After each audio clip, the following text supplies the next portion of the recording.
Morning.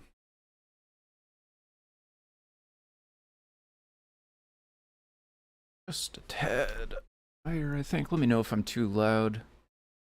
Mumbling a little bit there, but it was a bit low, it looked like.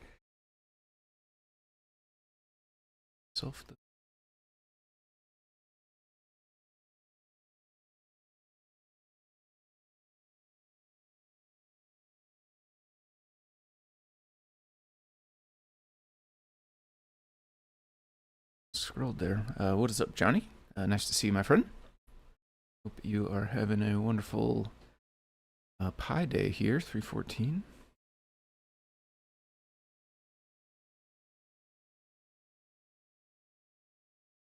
And with Twitch integration for Home Assistant popped up in my logs. Nice. Sounds just fine. Sweet.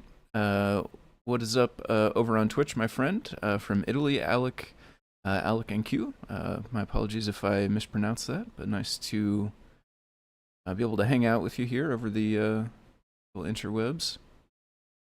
Hope that you are having a fine day as well. So yes, welcome. Good morning, if it's morning for you. If you are new and don't know, my name is Tim. I go by Foamy on GitHub and Discord. I usually stream around this time each week, Saturday mornings, 10 a.m. Central Time, working on some stuff related to CircuitPython. If you don't know what CircuitPython is, you can learn more about it at the main website here, circuitpython.org. This is basically a version of Python that runs on tiny computers called microcontrollers. The way it works typically, you'll plug these tiny things into your main computer with a USB cable. It shows up like a little thumb drive. You can edit a Python code file on that thumb drive, and when you save it, the microcontroller will execute the code for you. And your Python code can interface with all sorts of other hardware peripherals that you hook up. So you can hook up screens and sensors and lights and beepers and buttons and knobs and all kinds of little electrical doodads, and you can control them, interact with them from your Python code. CircuitPython is an open source project. It's free to use. It's free to port to your own hardware if you want. Even if you're a manufacturer who sells hardware, you can add support to your hardware for CircuitPython and vice versa. You don't have to pay a licensing fee or anything like that. It is a one of many open source projects that is funded by Adafruit. This is their website, adafruit.com. They pay a team of folks to work on CircuitPython as well as loads of other open source software. If you would like to help support them, you can do so by purchasing hardware from them at their website, adafruit.com. In particular, today I will pull up the stuff that I am using, which is this light sensor, AS7343, a multispectral light sensor. I have the 14 channel one here. I'll show you camera as well, although it's not particularly organized very well. So the sensor is there. I have a feather TFT hooked up. Happen to have a doubler as well to make it easier to plug some wires in. I have this strip of, 8 neopixels. And I also have a Stemma, what do they call that? Stemma QT rotary, I think it is. So I won't pull up all of those, but I'll pull up maybe another one. Here's the sensor, and then doesn't like to middle click. Interesting. Oh, because it doesn't open a thing. It's not a link. Fake link.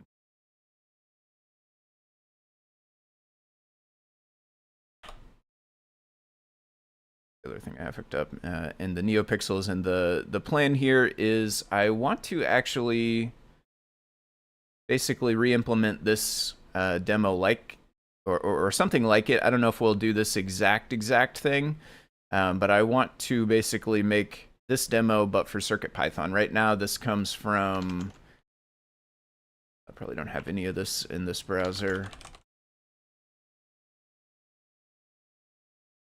Right now, this comes from the Arduino example here.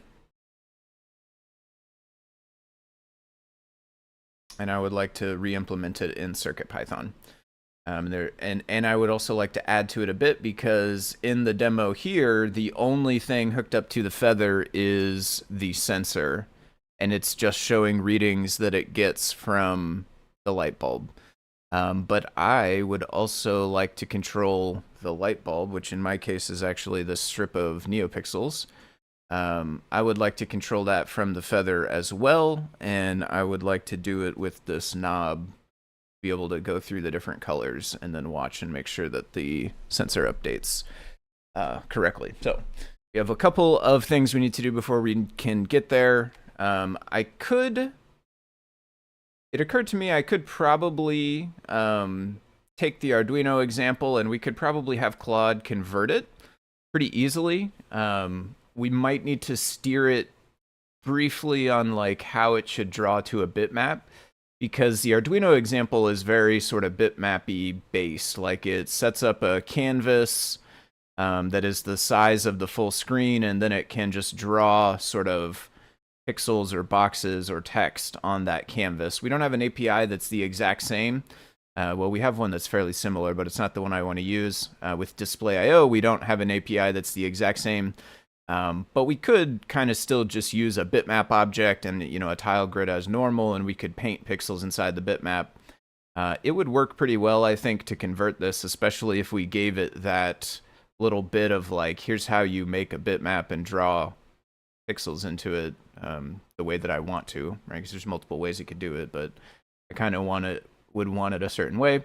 I think it could do that, but at the same time, I also kind of want to just not have it convert it and instead build this sort of more organically, because the neopixels are not part of it. I don't want to get confused with that. I don't want to start from a weird base, and I kind of want to do the neopixels first.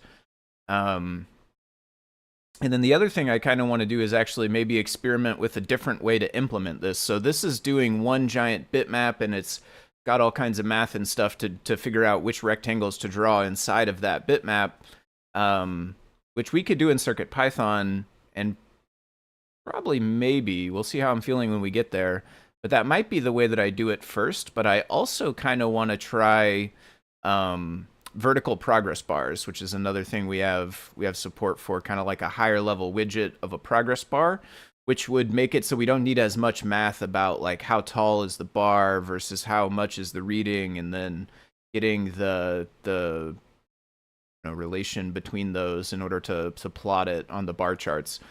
We could basically just use the progress bar, and I think it would do all that math for us pretty much. And then we also get to show off a little bit of Display.io widget action, which I'm always a bit of a sucker for. What is up, my friends? Gordy G over on the YouTube. Nice to see you, my friend. As well as Paul Cutler over on the Discord. Or topically glowings and saturations. Yes, true. Yeah, it will. I mean, we could have it show all kinds of other status as well. The sensor could have like a little saturated indicator or something like that. We could do all kinds of interesting, neat stuff. So that is the plan to start with. I think the very first part that I'm actually going to do is the neopixels. And for that, I am going to go grab the code from here, because I don't know off the top of my head exactly how to use these things. I just know to go to the Learn Guide and copy from there. I am also going to do this. 1 second. Let's see. We want...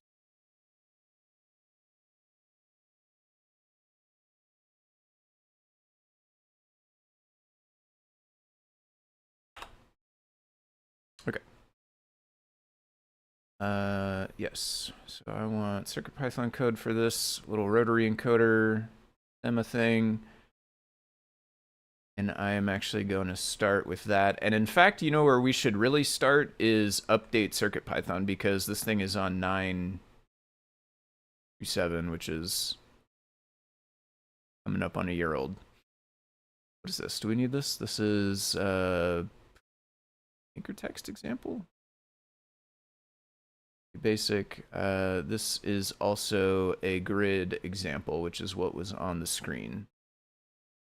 And it's almost basically the example that's in the repo. I think I've added one more thing to it, or maybe that one is in there as well. In any case, I don't think this is super duper important. So I'm actually going to override it with this.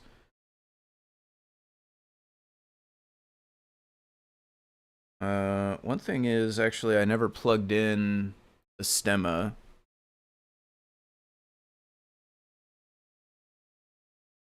So right now I have, it's kind of running under this beanbag to keep the wires in check a little bit, but I have this sensor stemma wired over to this seesaw thing, but right now nothing is connecting back to the feather, which obviously we're going to need.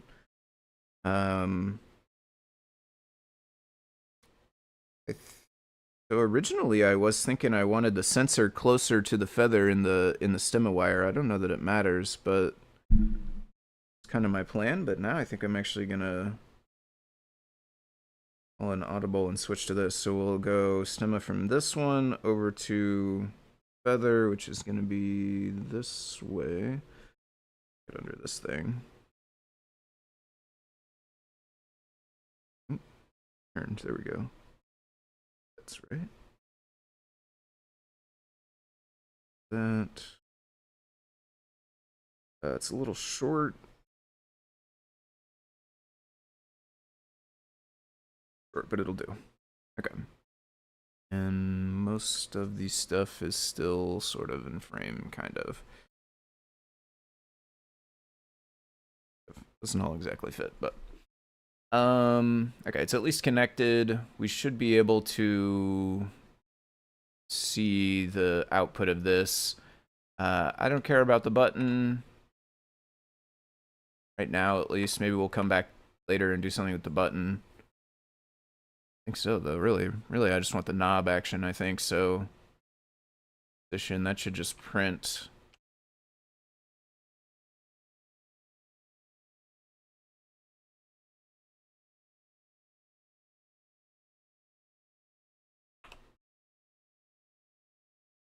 I'm gonna see if this works, but also, yeah, it looks good. Okay, but also we are going to what I said a minute ago, which is update CircuitPython because about a year old on this thing. Other TFT S3, probably.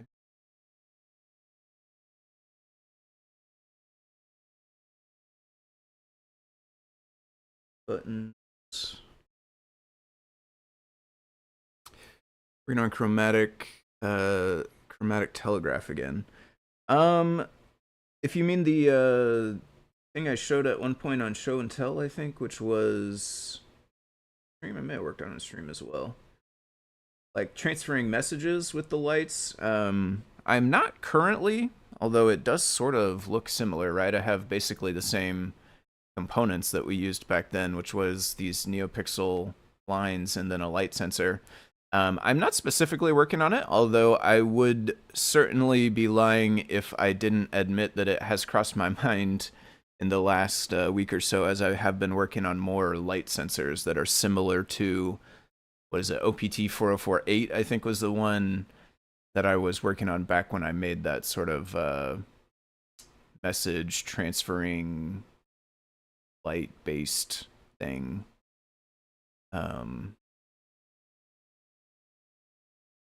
Oh, you know what? So I just held boot and pressed reset, which is how you get to the bootloader mode, but it's actually how you get to the ROM bootloader mode, which is not what I want. I actually want the UF2 bootloader mode. Different thing.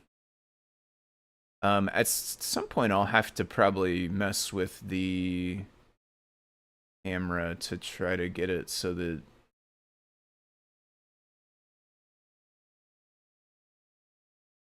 screen is visible, but now it's not. Why is there no minimize?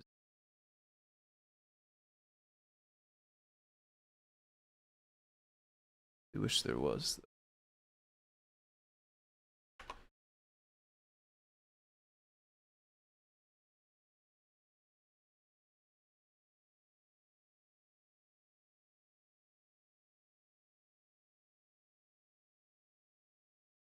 Yeah, I was definitely thinking about that.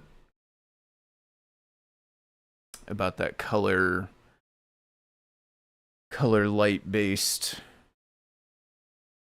communication protocol. I think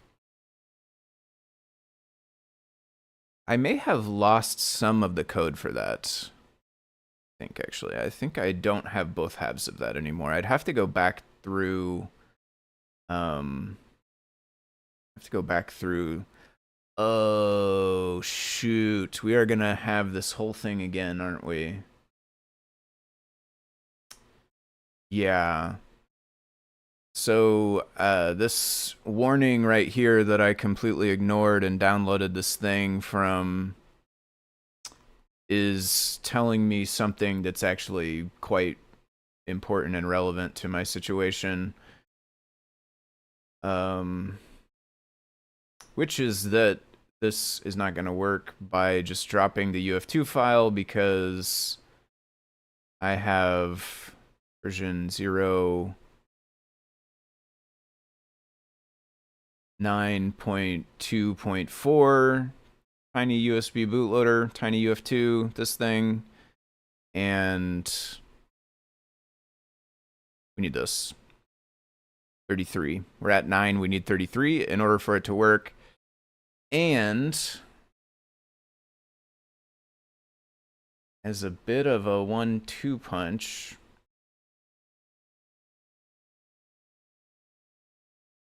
I think that right now the Chrome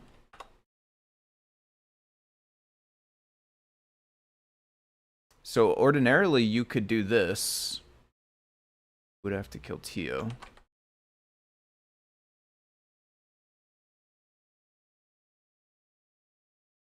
In this case, we actually, ironically enough, we do need the we do need the ROM bootloader mode. Oops. Wrong buttons. So I think this doesn't work right now for me in Chrome. No, actually, it's loaded up fine. Interesting. What did I do this on yesterday?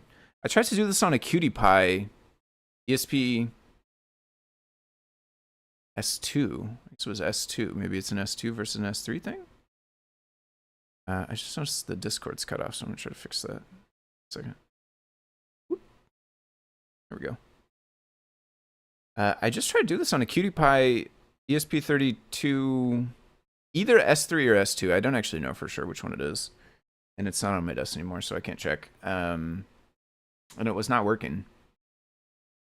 Maybe it was an S2, and maybe that's the thing. So,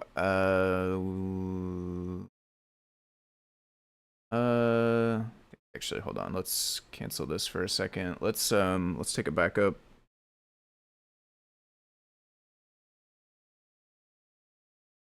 I don't really know if there's anything on here, but oh, we can't take a backup because it just boots into the bootloader now. I wonder if we wrecked the flash by using the old bootloader. It was on 927, I think, or 929. We put that back. Like the files. Sometimes it likes to do that. I don't know why. This is a me problem or a Linux problem or a my instance of Linux problem, perhaps. I'm not sure, but sometimes the file explorer here gets a little wrong about whether it's allowed to write to a place or not.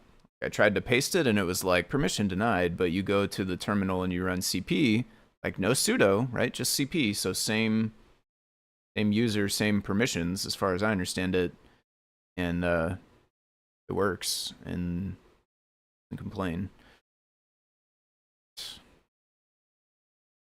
So let's see. Hopefully, yeah, so CircuitPython came back, but now the question is, did that wipe the code or not when we tried to use the other bootloader? No, all the code's there. Okay. Here's the plan. Take this, back it up. Feather S3 TFT IDE. Nice.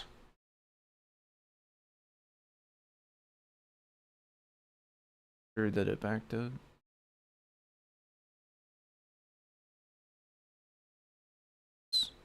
Code and stuff.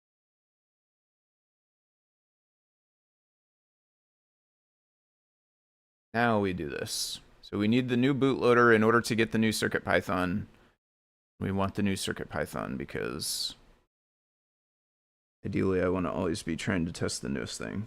So we do need to get back to the... So in order to update the bootloader, we do actually need the ROM bootloader. So we need to hold boot, press reset. That puts it into a serial ROM bootloader connected thing. Then we can go here.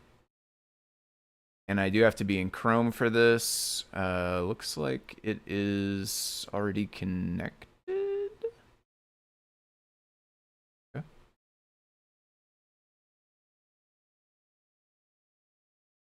Continue with the erase. Successful. That was awfully fast. Did not come back to the bootloader here. So I think we'll do a reset.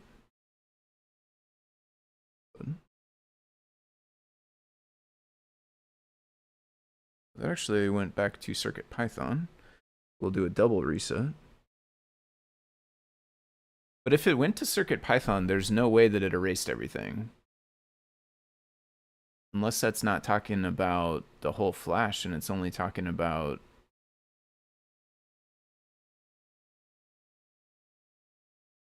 No, that did not change anything.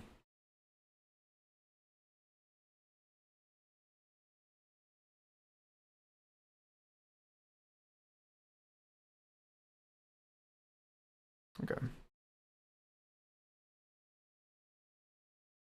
I'm gonna try this the other way. Download the combined bin.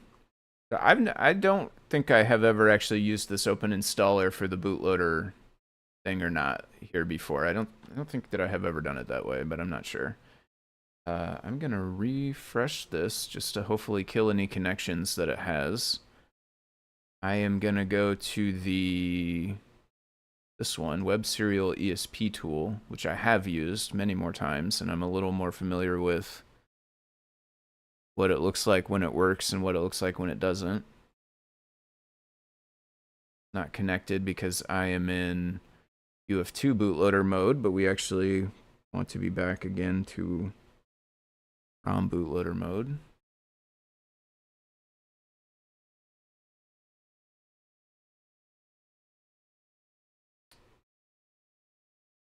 And here we can pick this combined that we just downloaded.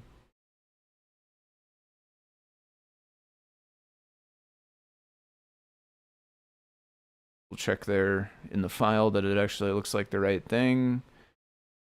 And then we can either do erase and then program or just program. I'm going to do erase because it seemed like that's what the Python page was going to do, although it didn't seem like it worked. So the deal is, like, I think the size has changed or something, basically. Like, I don't know the exact proper way to say it or exactly what happened, but the sizes of the layout of the partition or something like that changed, which is why the old bootloader cannot load the new UF2s. Like, we got rid of the partition or section or whatever that was reserved for OTA updates, which did not get implemented, I don't think. So there was like an extra space for it, but it never came to be. Got rid of that extra space and were able to use it for other stuff. But as a result, the UF2 not able to like fit on the old one, or however, doesn't know about the other half or something. Okay, so that seems like it succeeded. Program, go. Looks like that is running as normal. So we'll let that chunk through.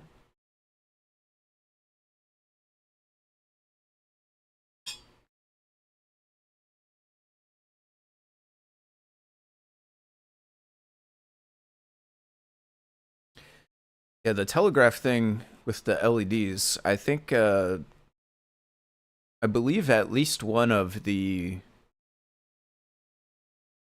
things that it... Wow, that was fast for the latter 70% there.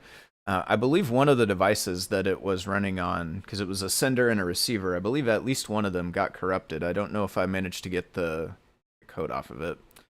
To run the new firmware, press reset. Good to me. Let's do it. One. That should take us to the UF2 bootloader, which now should hopefully be bigger number here. 0.35, which is indeed bigger than 0.33, I think, which is what the page said we needed. So we should, I think, now be able to actually just go and paste the UF2 like the normal upgrade process. And now we're basically on this device, it should be back to normal from here on, right? I should be able to just use UF2 and not need the rest of that whole thing. Unless if the layout changes again or whatever, right?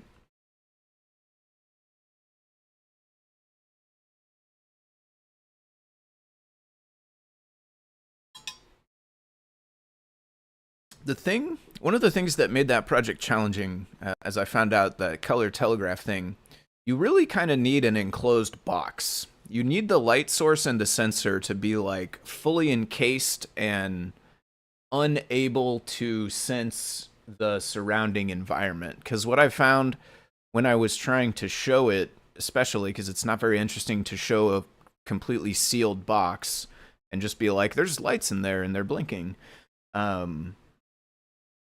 When I've tried to show it, I've found that the time of day, i.e. the lighting environment in the place where it was at, played a huge factor in getting it to correctly decode the stuff, decode the messages. In a perfectly enclosed box, like an optocoupler, essentially, which is what I think of that thing as conceptually, is basically an optocoupler for data instead of just on-off. In a fully enclosed box, I think it could work pretty well. But it's not as interesting to show. But it, you know, it was also just a thing I made because I thought it would be fun for me to make, and I find it interesting whether or not I can show it off. So I may go back and try to recover the parts that I can and implement it a bit further. Okay. It turns out it was a bit of a waste to do this thing first because obviously we wiped the flash.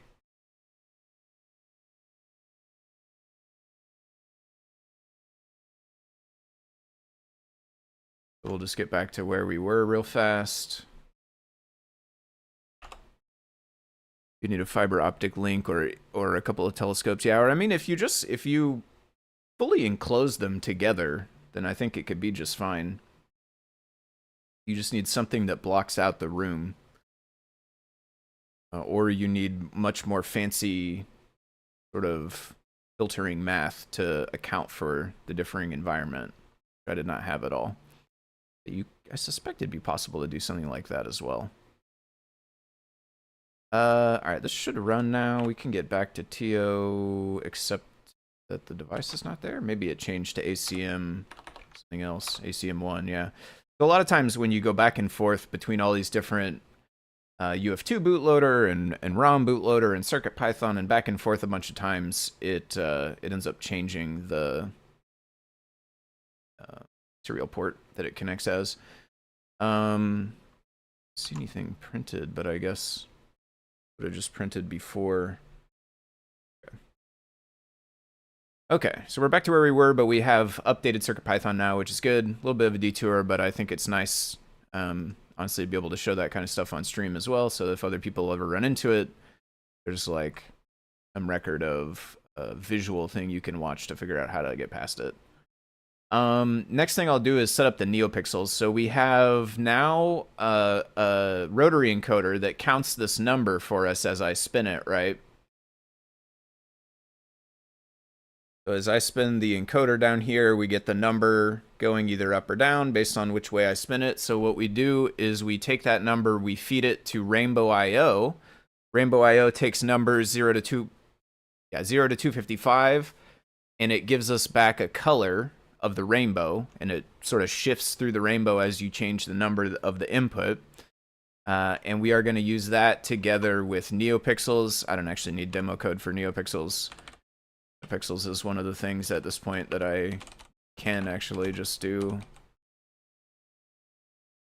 Can actually just do off my head. Run it before or after? I don't think it matters. I have them on board dot.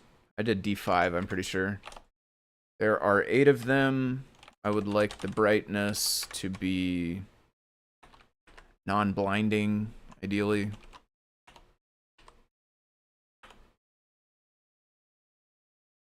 Auto show, auto write should be defaulted to true, I'm pretty sure. So we should maybe be able to... I'll set them to off as soon as the code runs. That way, if you change them to colored and then rerun the code, they'll turn off at the beginning instead of being on. Okay, and then what we'll do is whenever this changes, we'll take that number. So this is saying like debouncing essentially. If it changed, then update the old position. We're going to also say if it changed, then pass it to Rainbow IO.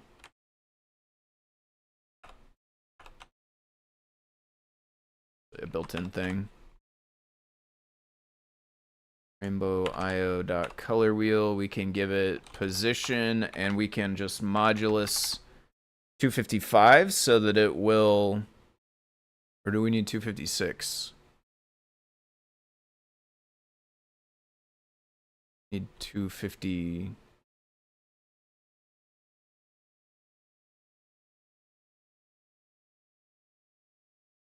We need 255.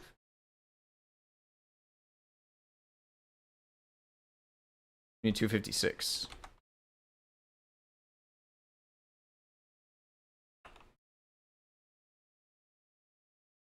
Yeah, because we want to get to 255 and then we want to roll over on 256. 257 should be 1. Yeah.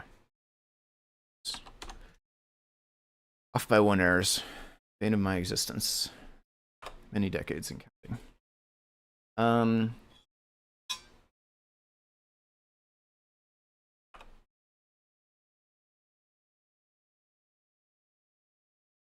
That's not a real function. Try though. I mean, it is a real function, but it doesn't work like that. Okay, that should make it so that as we turn the knob, the NeoPixels change colors with it. Except we don't have the libraries.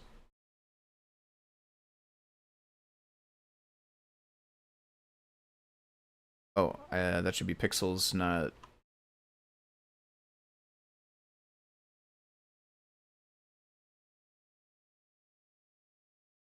Oh, they're on already. Oh, because 0... Last position starts on none. I think that should be 0 so that the lights don't turn on at the beginning. Yeah, that's better. And then if we turn it on...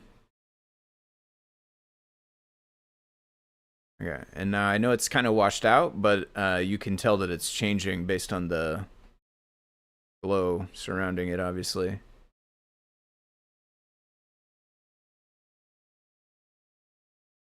So I could just keep spinning and it will go through the colors of the rainbow now. Oh, the reset though. I usually do auto run, auto refresh on the code. I usually turn that off. Auto reload. Okay.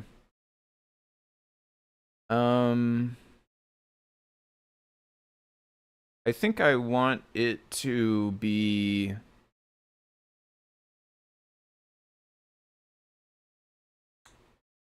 I want it to go... I want it to scroll through faster.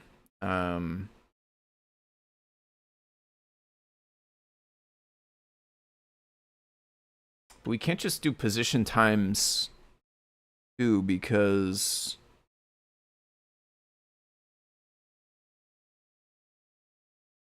I think we can do I think we need to be...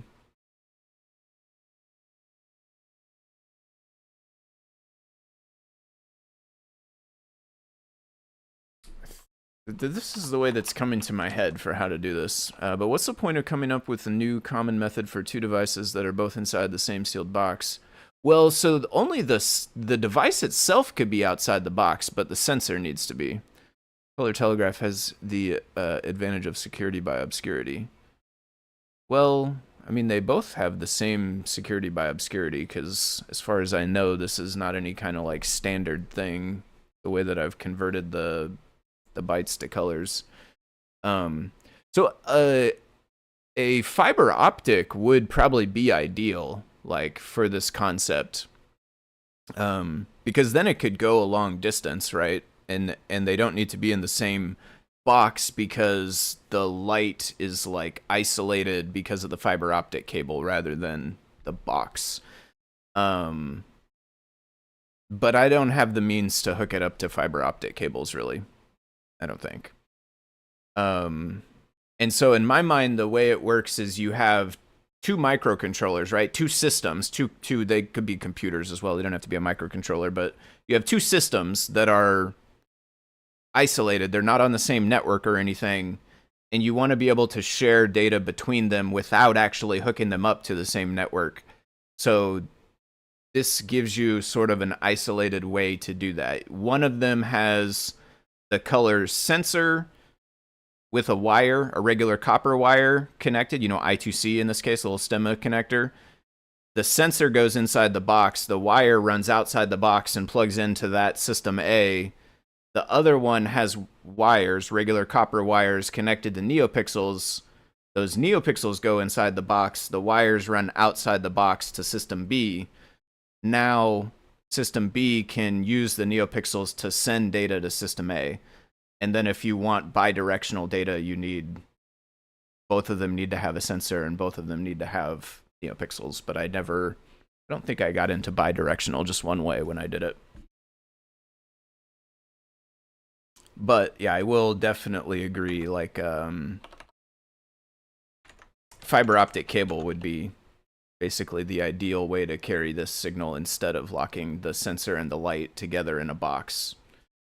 The box is just the poor man's, like, what I have access to and what I can actually hook up reasonably, because I have no idea how to get NeoPixel light into a fiber optic cable, and then how to line up the other end of the fiber optic cable with the sensor that is going to detect it, really. I don't have a means to be that precise, I don't think.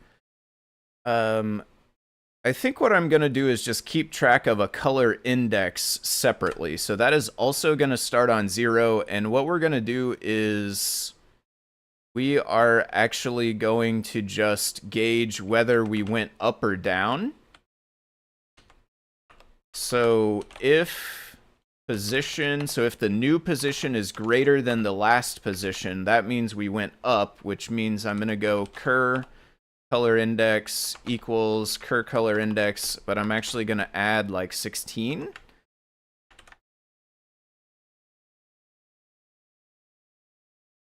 Or maybe 8.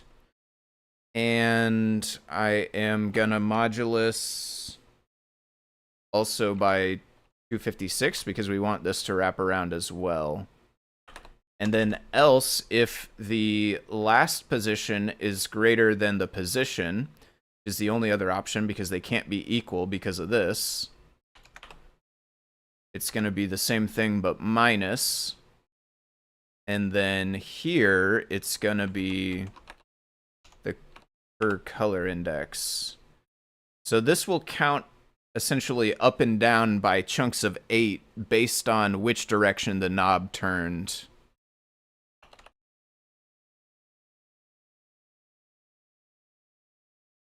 Which means we should be able to get through the colors faster. Like a smaller turn on the knob should result in a larger change in color. Yeah, there we go. Okay, that's basically what I want. I want to be able to run through that rainbow with like half a turn or a turn, which is a lot closer to where we're at now. Okay, very good. Okay, next we need the sensor. And for that, I will go... The guide's not linked yet. Okay, that's fair, though. The guide, like, just got finished, I think. Well, actually, this one's not published yet, is it? Okay, so that's even more than fair. It's actually, like, beyond fair. It's just not published yet, and therefore, that's why it's not there. I mean, I could still go to it anyway because I wrote it, but I guess realistically the code that's in the guide is really just from the repo, which is already published.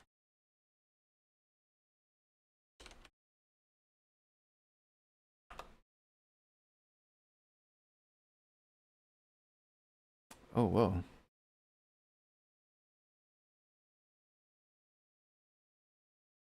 Oh, there's one of these in the community bundle? Maybe?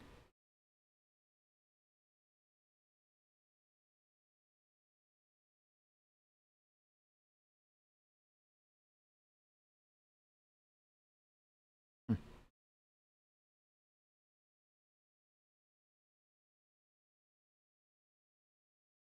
Projects. This is the right repo, at least.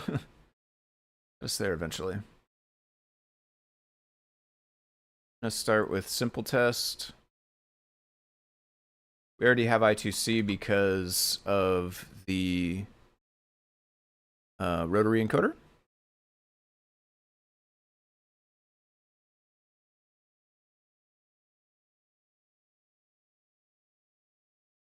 I think I will keep all the encoder stuff together.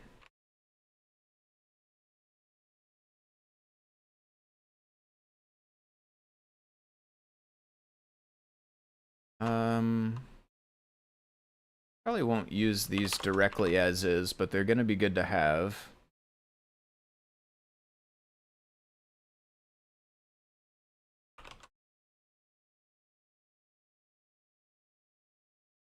I don't know why I just didn't get all of that at once.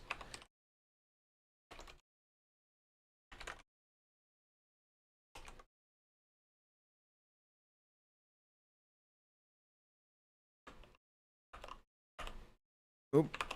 Nope, nope, nope, nope, nope, nope. Nope.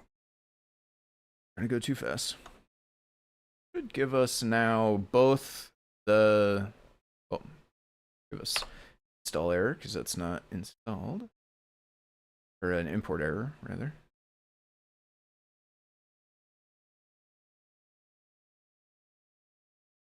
Alright, so it's tough to like see because it's cycling so fast there.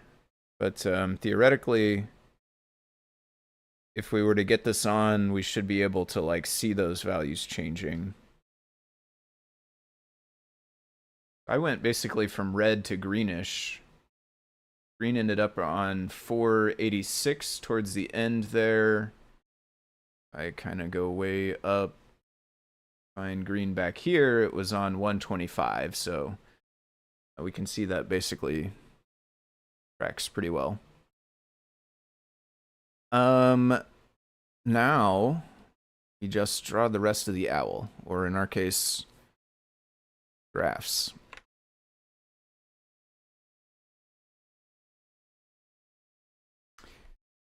So this is...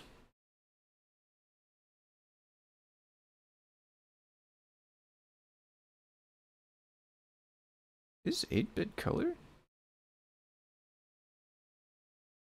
565? They are 565.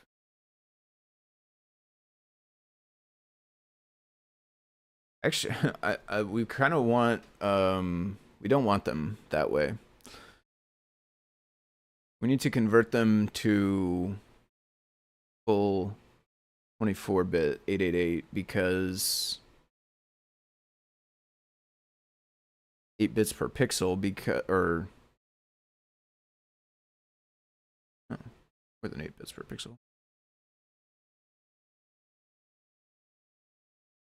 In any case, we don't want 565, we want 888 because display IO handles the change to 565 internally. I think it gets done for the displays, but we don't want them that way in our code usually. And for that, actually, I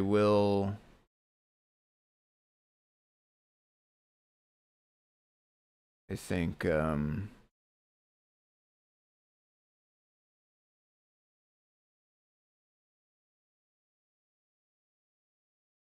use the bot, because that is kind of a tedious thing to rewrite all of these.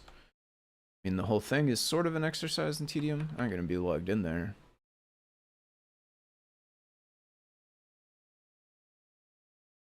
Let's see.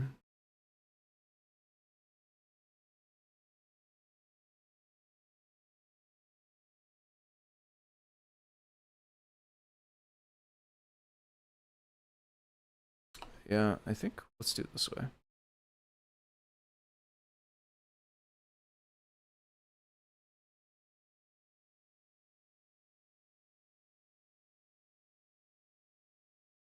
Please don't. Full pop-ups of videos in your face when you first load the page, like 95. Like,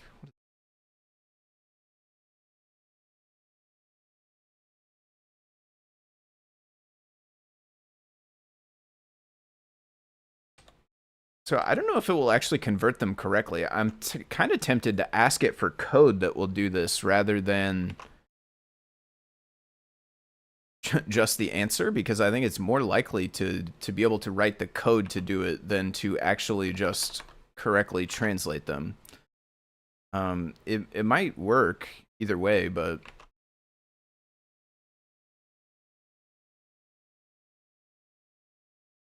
in fact, why don't I take this and make it a list?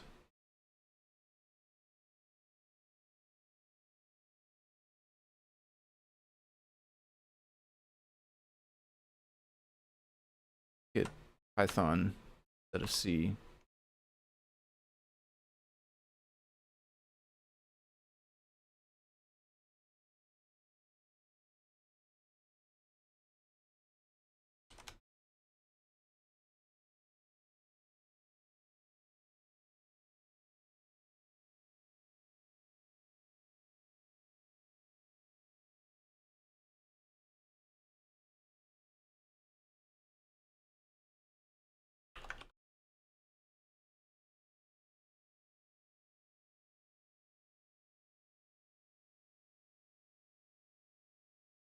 We maybe could have just gone through the list and brute forced it and been done by now, but converted them to tuples instead of comments. That's interesting.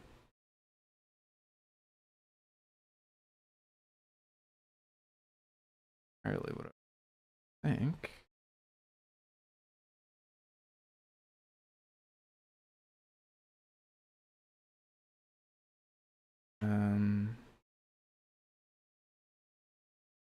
X as a string.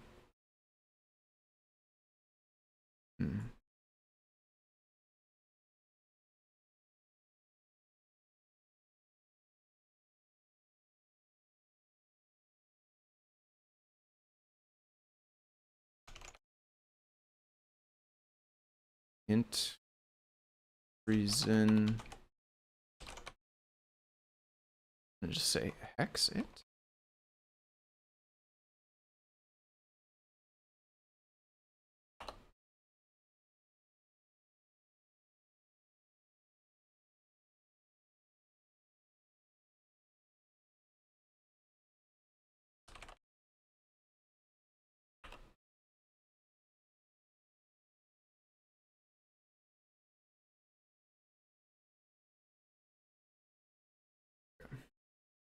More like what I want, I think.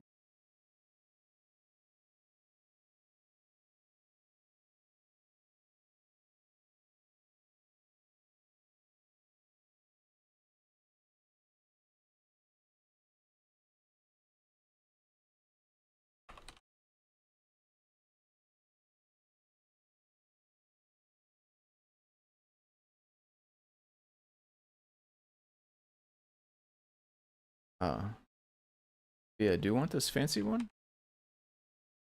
I do actually want this fancy one because I think, is this going to print in a way that I can copy it and get the hex numbers, but they're strings. Pretty close.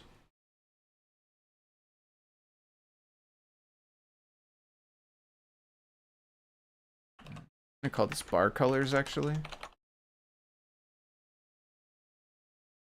And I am to put them like this.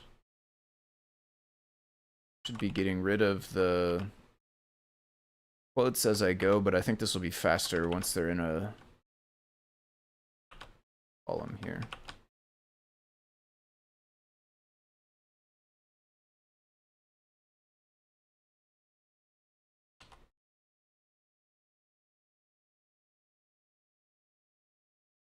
Okay, we have bar colors converted, hopefully correctly.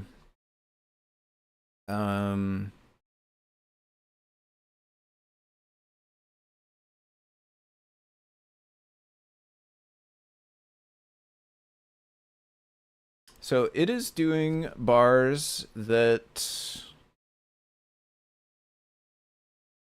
Okay, yeah. I do think I will mostly copy what it's doing first, and then we may update it to the progress bar thing. And obviously, like, we'll have to handle bitmaps differently, but for now I'll keep kind of the same sort of drawing.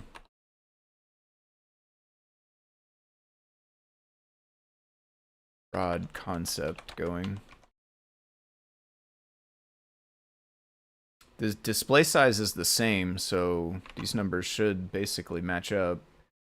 So it does in setup, I2C stuff, init display, font, text, color. Fill the screen with black, that happens automatically for us. Set the cursor.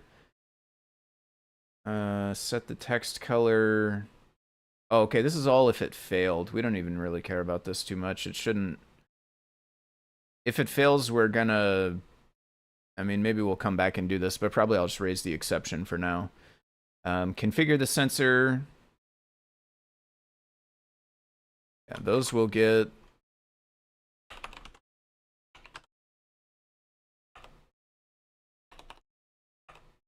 I should call it AS.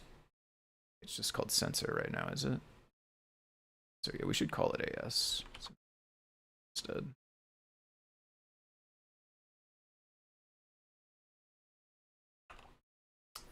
So these are properties, and fortunately we need to know the right thing. Don't off the top of my head, honestly.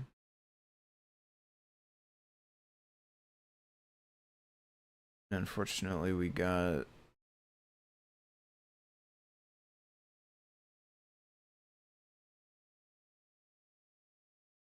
upgrade Python file instead of MPY.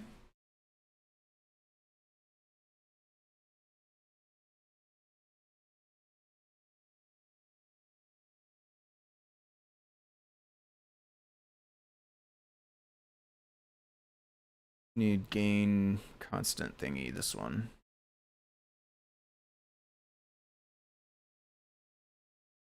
We might need the others also, but let's cross those bridges when we get to them. It went to 64x, so I'll just do the same.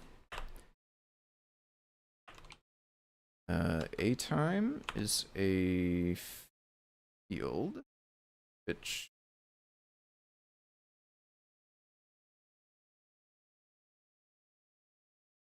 duration time multiplier 0 to 255. So that one just takes a number, 79. And then a step is also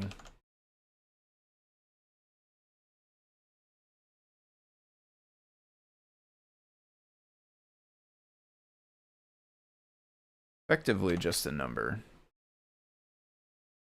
Give it a number. It's got to fit within 16 bits.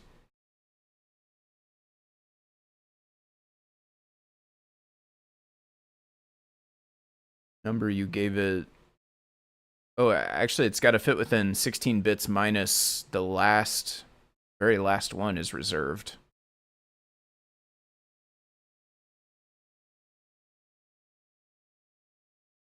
Right. Okay, so it's going to calculate from that number what the real sort of how long it will wait is. A step. Why is it a step and a time and not integration step size? I guess because the hardware one was a step and a time. Or I mean, not hardware, the Arduino one.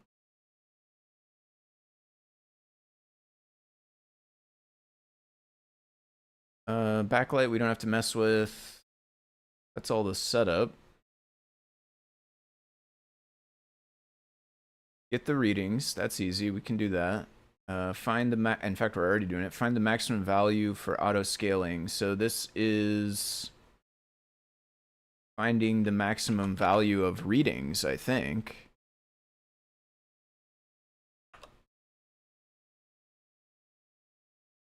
And this print off.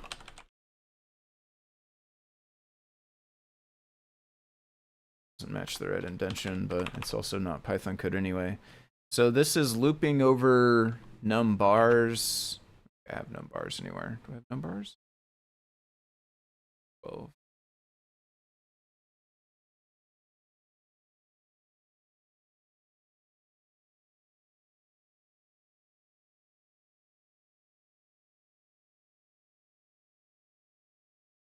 Do I need channels? We can get the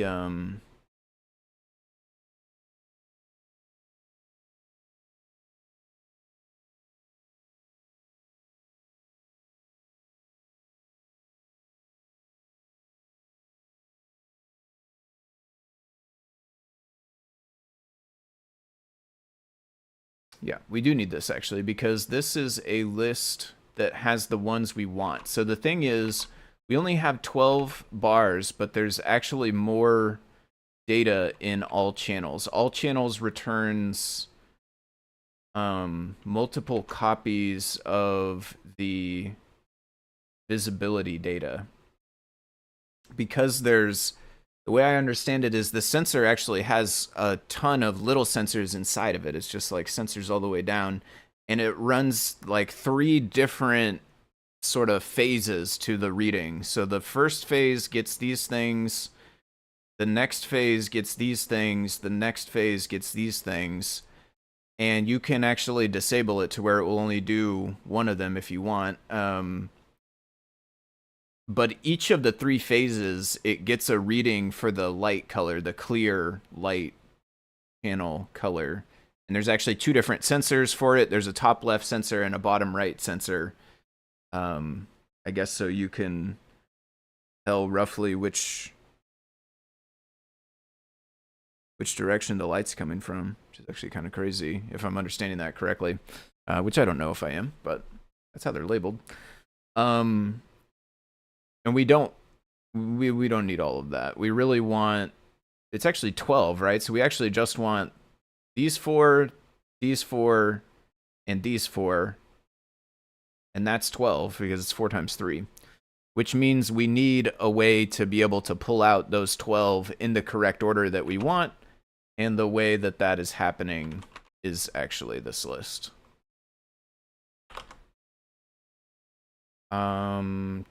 Channels will be I'm going to actually call it bar channels.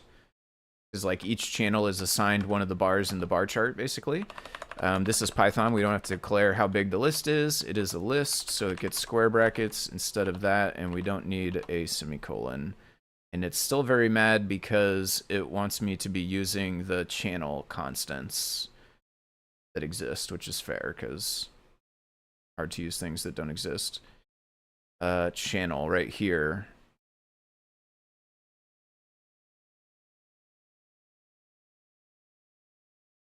Oh, we need to import it.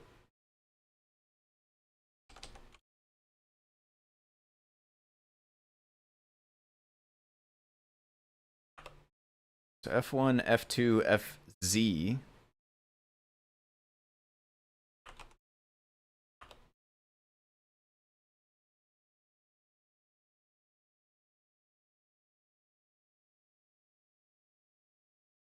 F3, F4, F5.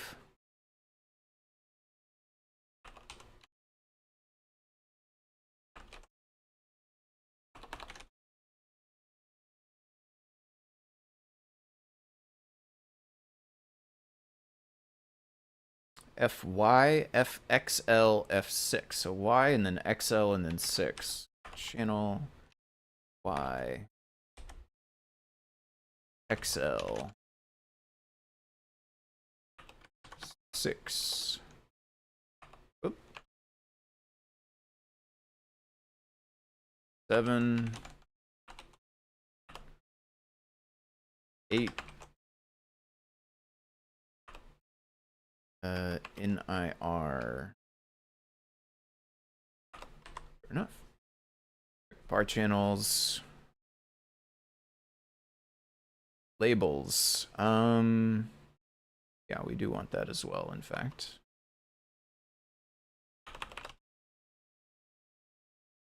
So we don't need this.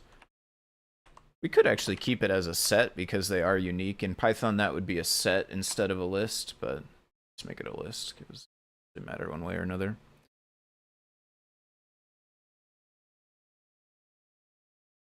Okay, we already have colors. We already have those. All right, so we got a couple more things set up now. Find the max value for auto scaling. Did we finish that part? No. Okay, so that was because we were looping over the num bars. All right, max val is 1 for I in range num bars. This is getting the value from readings. Readings is here, so val equals readings I. No, readings. We don't want I, actually. We do want channels, bar channels I, is what this is doing here, right? If we did I, the first, like, 3 or 4 would work, and then it would get messed up after that because of those clear light readings that are in the all channels. So val, if val is greater than max, max val is equal to val. All right, so that should run through all of the current channels and get us the maximum one. Fill screen. Okay, so let's go ahead and get a bitmap going here. We don't have fill screen, but we're gonna have a bitmap. So I'll just put it down here, I think, for display IO setup. So I will call it canvas BMP. The RGB? Yeah. RGB for now. Is a bitmap. We'll import some stuff in a second. It takes an X and a Y, which is the display size for us. Don't have set up just yet.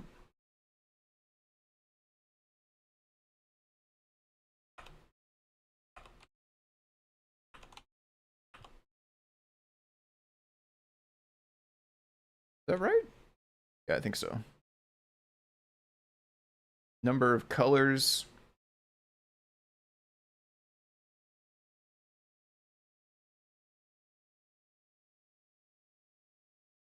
If we're doing an RGB bitmap, we want that. We could come back and make this paletted. Indexed.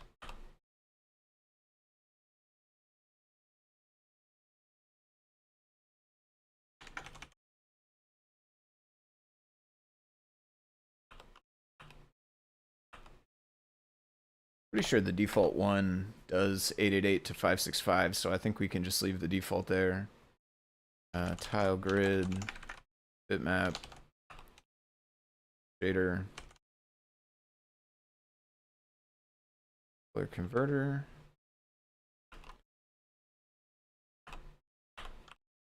And I actually want a main group as well because we're going to want labels. Right now we don't have any text, but we're going to want to make some text, and the way we do that is with labels instead of like drawing into the bitmap directly. So main group, we will append the canvas tile grid to that. We will display.root group equals main group to show it. And then it should just be all black. Okay. Plays all black now. And theoretically, so this is doing the title at the top of the whole screen.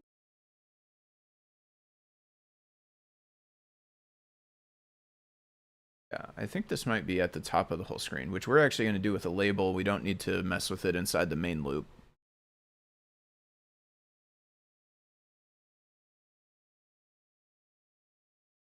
You can skip that. Draw bars we need to do, though.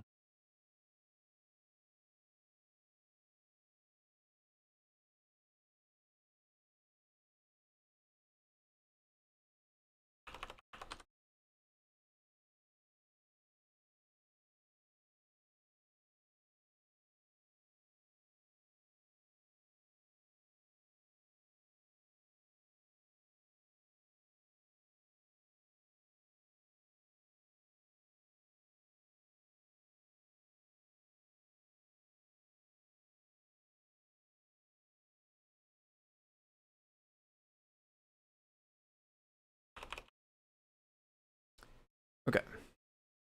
So bar height, it's calculating, but this could just be a constant. Could it? Yeah, be a constant. We don't need to be calculating this.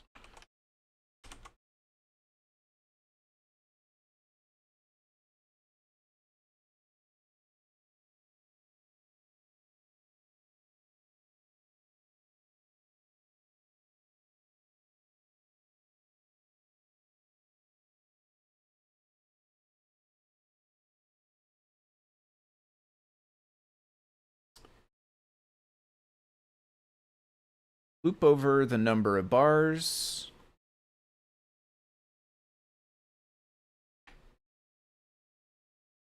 We're already doing that. Loops twice.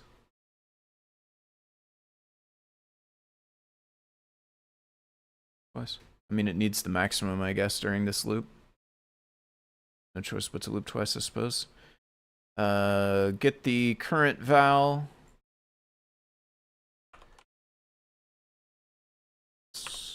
I calculate the height with the current val times the bar height divided by the maximum value. So current val times bar height divided by max val. This is going to scale the bars, basically. It's going to make it so that the tallest one goes all the way up, I think, so that it's like on a curve, essentially, I think. So positive, though. If height is less than 1, height is less than 1 and val is greater than 0, then set height to 1.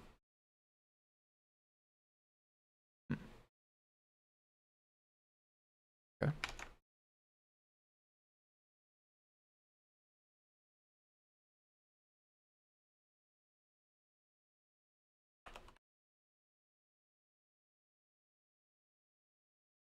Basically, don't let the height be negative or 0. Yes. X and Y's.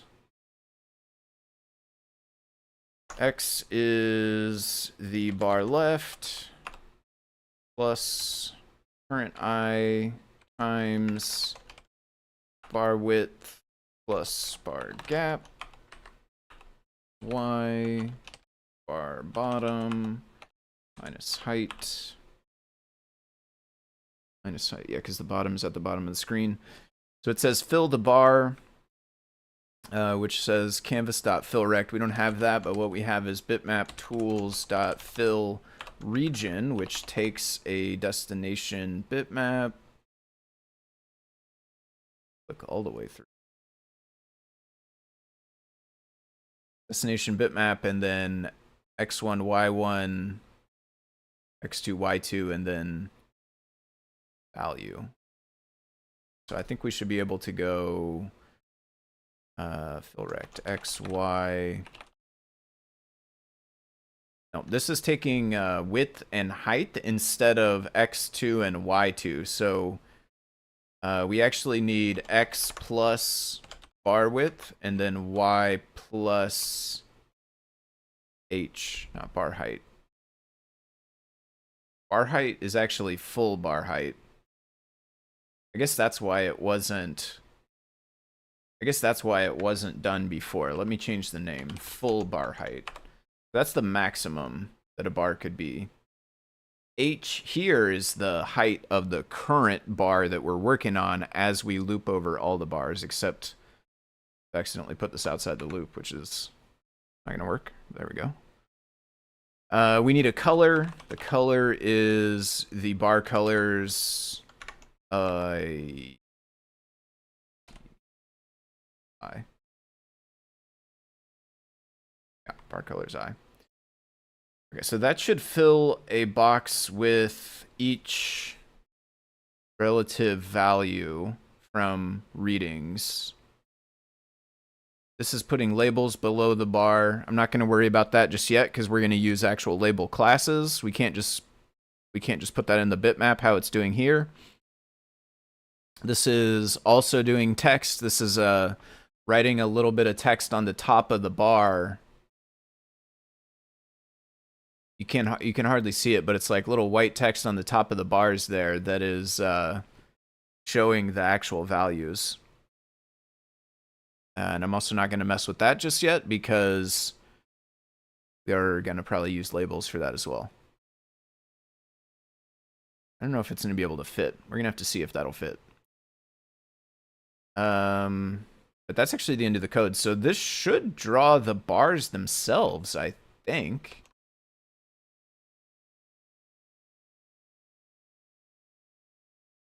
Ooh, that's not good. Oh, you know what's funny? You know what's really funny? This is a hard crash, right? Yeah. You know what this hard crash is? This hard crash is fill region. I did not, so I even looked at this. The first argument is destination bitmap, but I did not put that. I put, and even my IDE is trying to warn me here. Expected type bitmap, but got int. It's a tiny little underscore. I didn't notice it before, but it's actually trying to warn me. I forgot to pass the right argument. And what's funny about this is I actually literally just found this week and fixed it. So if I had taken main CircuitPython instead of the current beta, whatever one I grabbed, it would have this fix, which is a fix for this exact thing. What a small world. I ran into the exact same thing again. And somehow still managed to not remember to do it correctly. Okay, anyway. Our bitmap is called what? I think it's canvas bitmap, right? Yeah, basically the gist of it is in bitmap tools, there was insufficient type validation. When you passed the first argument, it expected the first argument to be a bitmap, but it didn't validate that at all.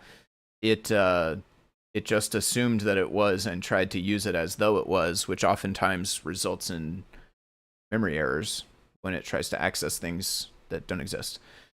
Can't convert neopixel to int. I mean, that sounds reasonable.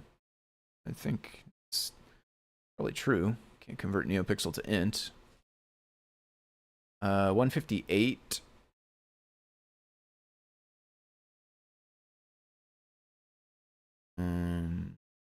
Pixels come from? That must have been auto-completed, I think. 58.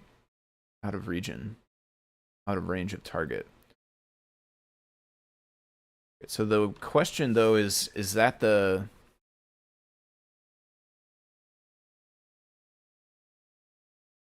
Is that the color? Or is that the XY?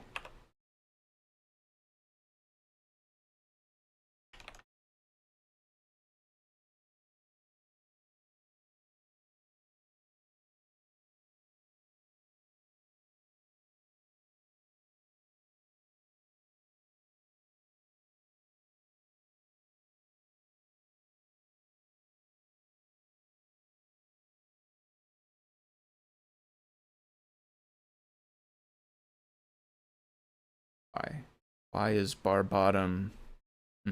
Okay.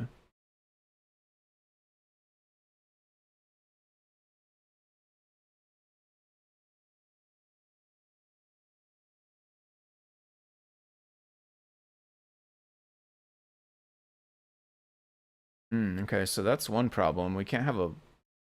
I don't think we can have a float there.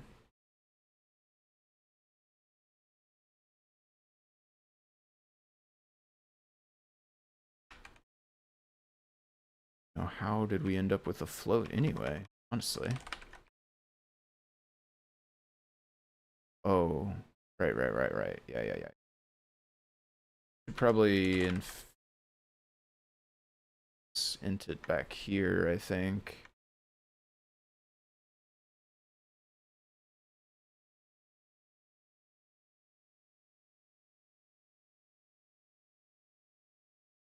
Color X.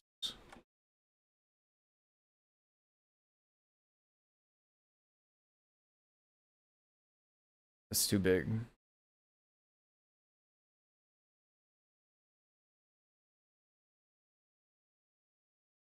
Is it? Oh, that should be okay. Well, okay.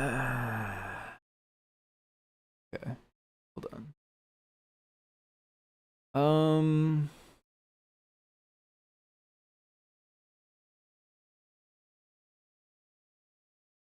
One thing, this doesn't need to be like.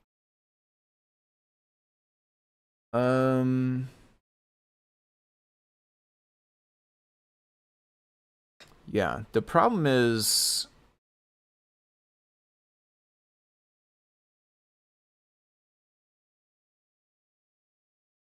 it's actually the wrong number, but I don't think I can put the right. This is not going to work.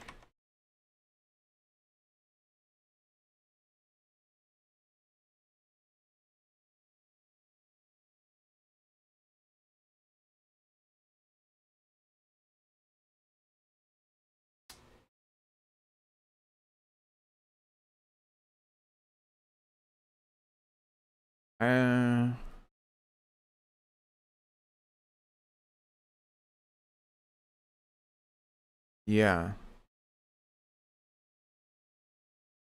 I don't know if this is gonna work. We really need to get into an indexed bitmap, I think. CircuitPython really does not do this whole paint to a bitmap that's full color in the same way. We can try this. I don't think this is gonna work, but I'm not sure.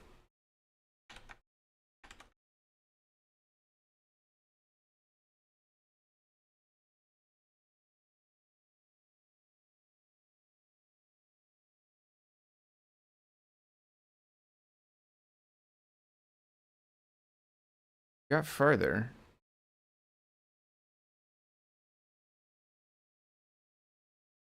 It made it to towards the end, but on one of them, the last one. It's the last one, yeah. On the last one, the X is too far. Probably the way that we calculated the...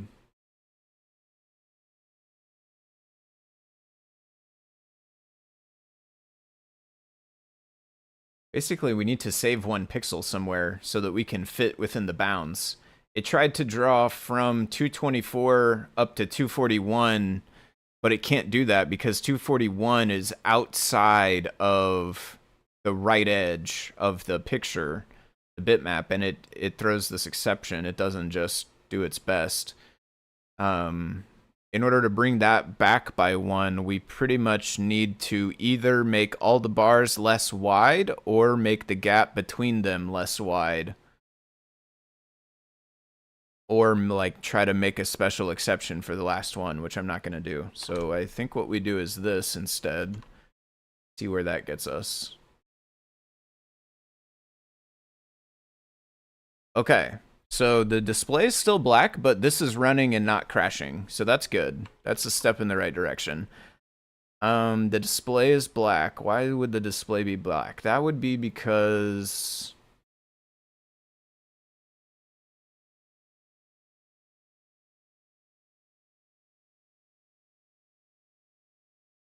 See, I think this CC is not going to work like this. I think we can't do this way. I think this can work, really. The problem is, it's like...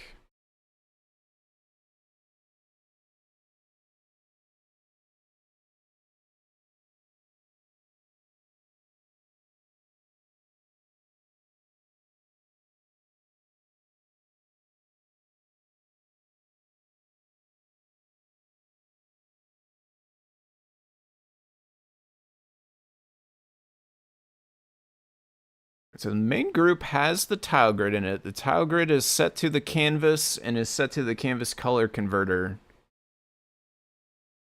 And then we are filling the regions, and the regions are definitely like positive.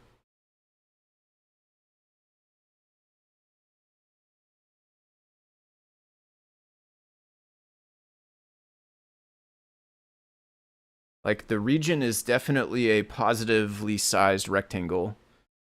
You did turn on the back. I don't think we have to turn on the backlight. The backlight is just on by default. Well, I'm so used to using the browser for the camera still. But I mean, it's maybe hard to tell, but like the backlight's on right now. I'm pretty sure if there was stuff being drawn correctly, we would see it. And in fact, we can also tell because if I...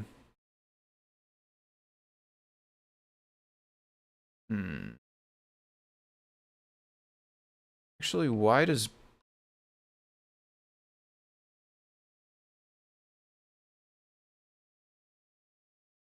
Breaking to the REPL...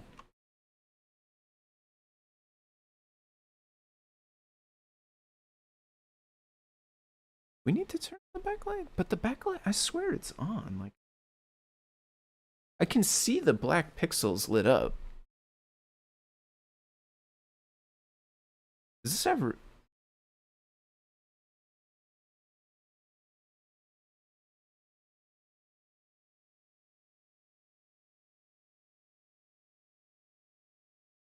Okay, hold on. Sanity check. Sanity check. Let's skip all of this stuff.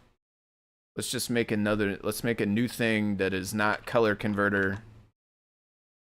Test bitmap. 50, 50.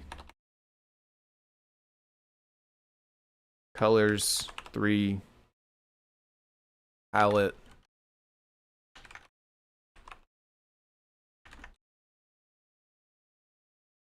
Can't do it that way.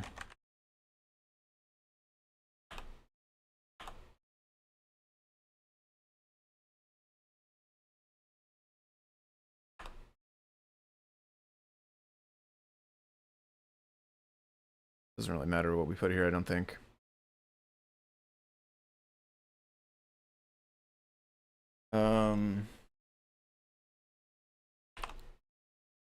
So yeah, test tile grid, bitmap, pixel shader, in group, add that. Okay. We should have a pink square, top left corner. If this is working. It's not. Okay. I wonder...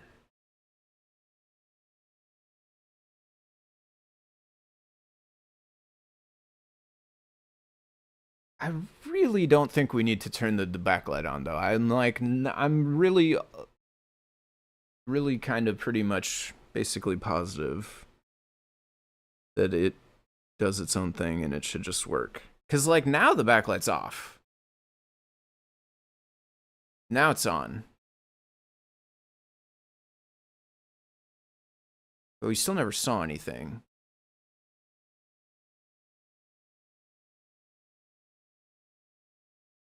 But I was seeing the...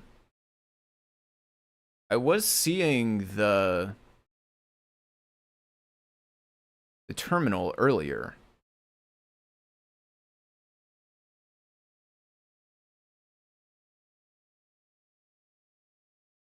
Let's not put the canvas TG.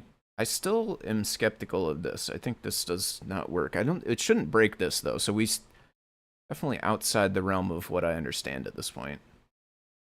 I'm actually gonna just turn this off also. So now we're creating a group, but we're not putting it on the display. So theoretically, it should go to showing the serial terminal.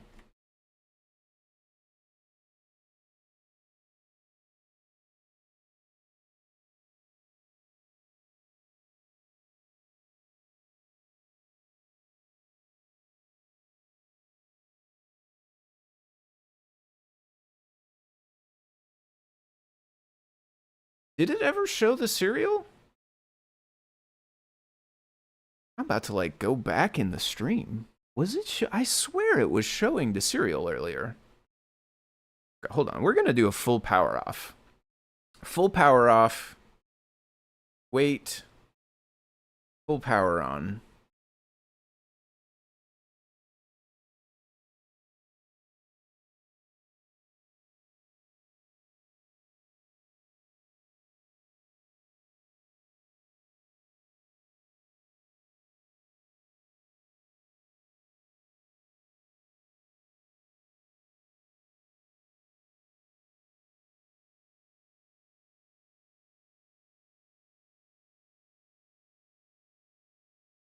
I really, really, really, really think we were seeing the terminal earlier.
Hmm.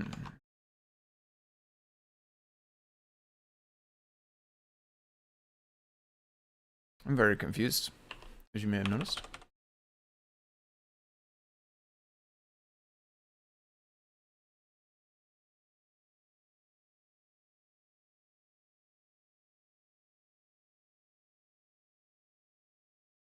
I don't know when it stopped working.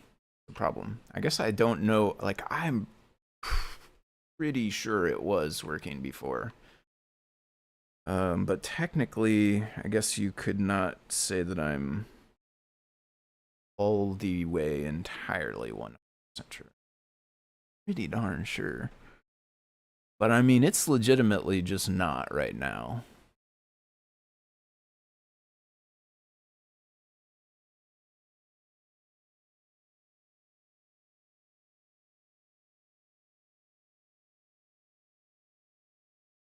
Okay, I have to know. At this point, I have to know whether this was working. Well,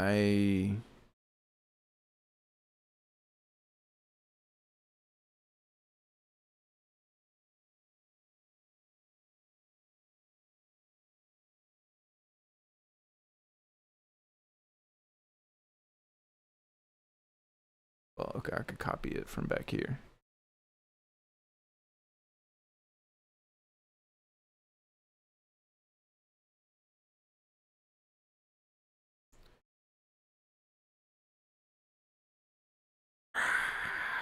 Why, Discord, why?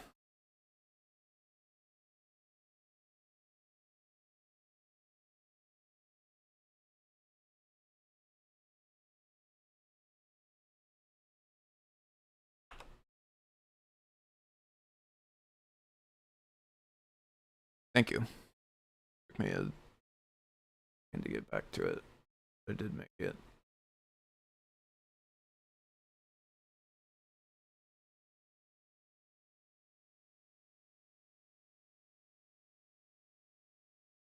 Okay. It was working on the old display.io example, right? This was a this was tile or tile, no, grid layout is what that's called. Grid layout example. It was working.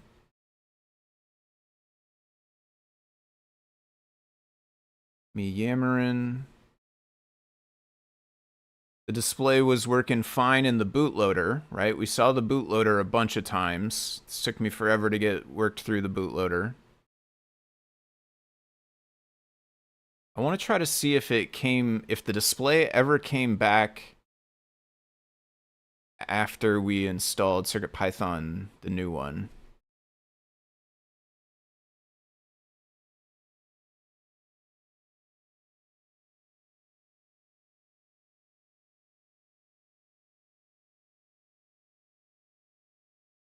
And not show it.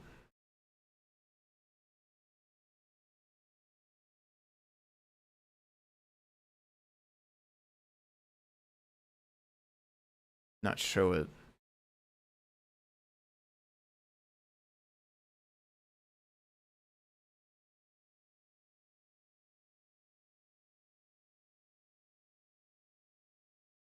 Okay. It's on the serial back here. And this is definitely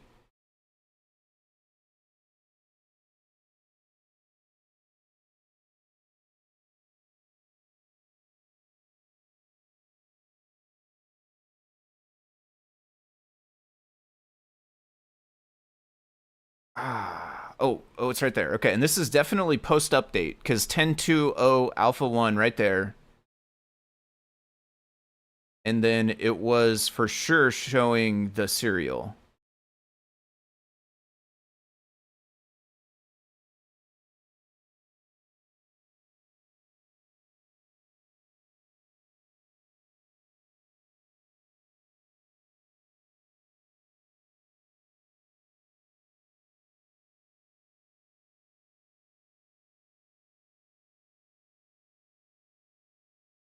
So, what happened between then and now that broke it?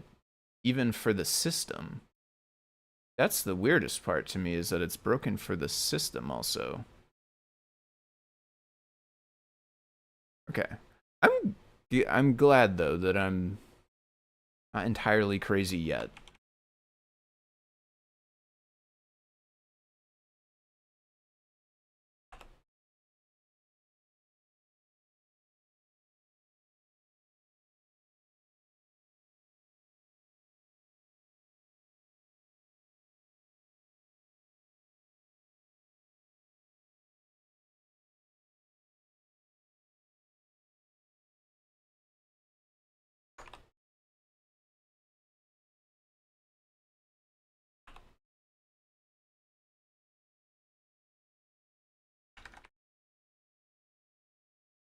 So 3 is the correct number for the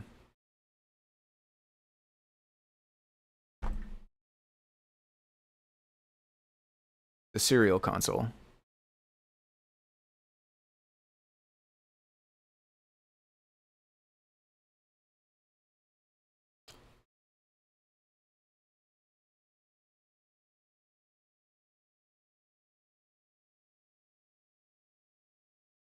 Did it stop working as soon as I put the LEDs? Do the LEDs draw too much power? If I just unhook the LEDs?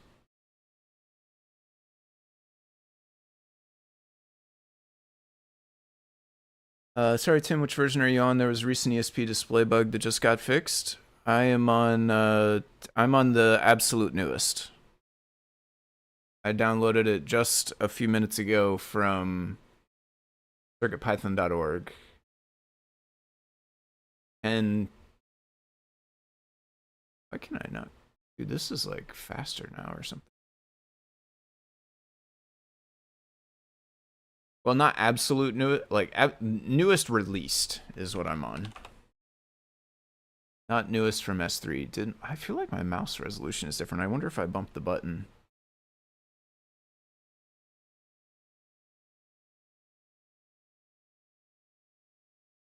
.10.2.0 Alpha 1.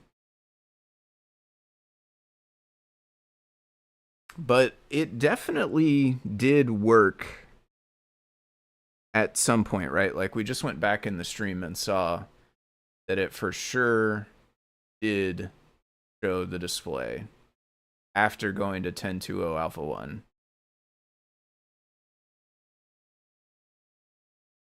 Both. No, not both, actually. Ixnay on the both. I was going to say both display IO stuff that we drew and the terminal, but that's not true.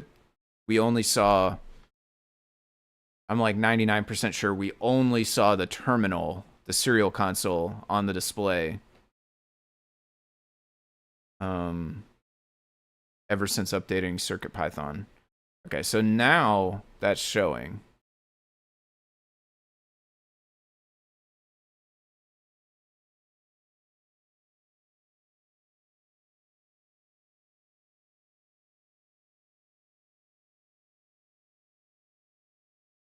Okay, so let's put some of the code back.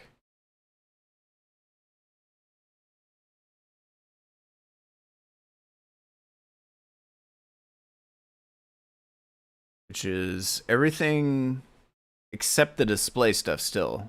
Like this is not setting the main group on the display, so this should not affect what's visible on the display at all. It should still just keep showing the serial console printouts. Yeah. Okay.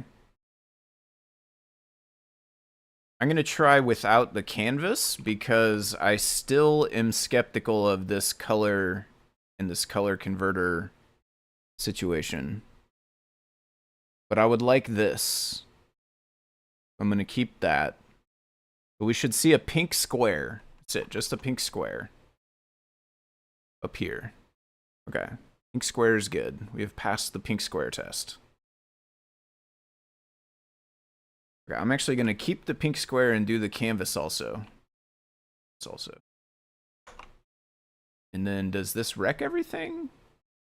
No, it just works. Okay. So everything is teal basically right now.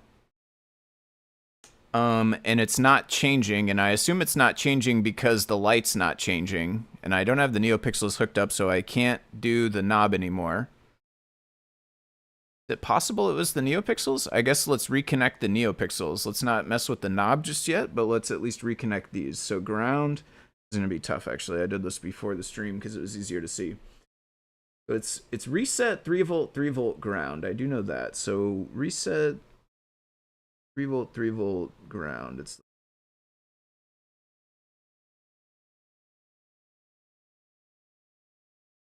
I can turn.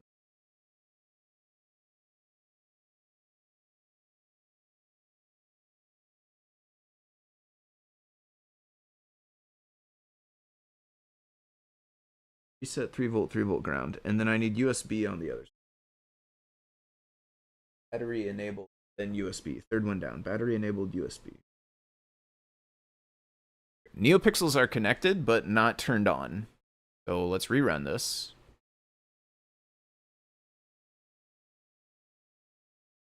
Right, so far, so good. Let's actually reset button. Make sure. Okay, serial.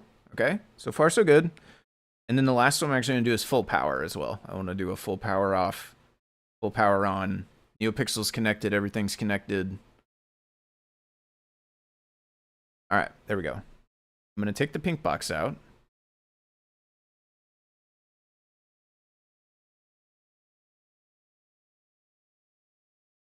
Okay. And then I am going to test the actual colors.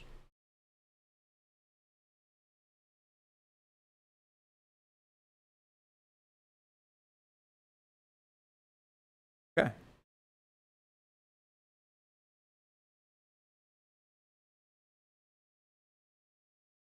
So I don't think the code is correct just yet. The bars did move, but I think the bars are only going up because we never cleared the old bar.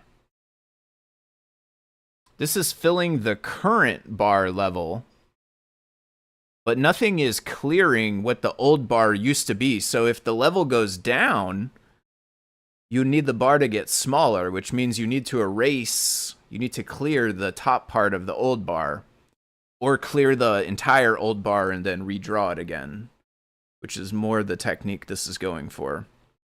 So I do wonder if that's, I'll have to test, I'm not going to do it on the stream because I lost a bunch of time to that already, but I wonder if that is a issue in Absolute Newest and whether it's known or not, or if it's the same thing as that ESP bug you mentioned. Thanks for the heads up on that as well, by the way. So nice. I did not know. I did not know about that. So that is a good thread to pull into and check on. Okay, so yeah, nothing is erasing the old. So we have a few problems right now. Right now, it's hard coded the color, and also nothing is erasing the old bars. Okay. And actually, we have a third problem as well, which is that the way these colors are going back and forth through the converter does not actually work. It does not cause the entire display to break, I don't think, notwithstanding the fact that the entire display did break a few minutes ago. But I don't think it was this problem. But I do think we have come around to now where this is not going to work, essentially for the reason that I was believing before, which is basically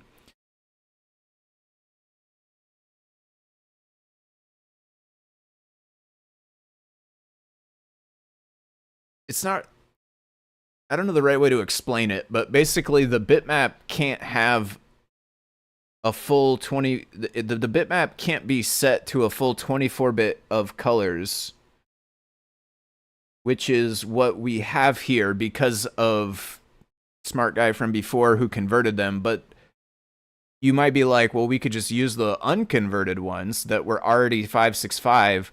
I don't think we can, because I think that color converter cannot, I don't think color converter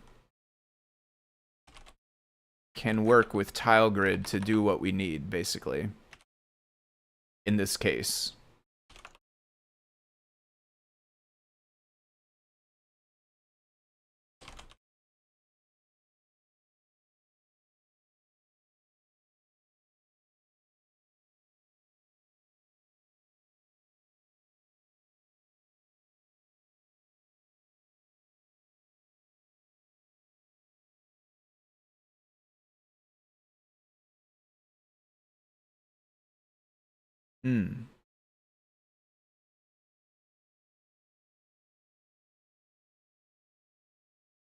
Maybe if we use the old colors and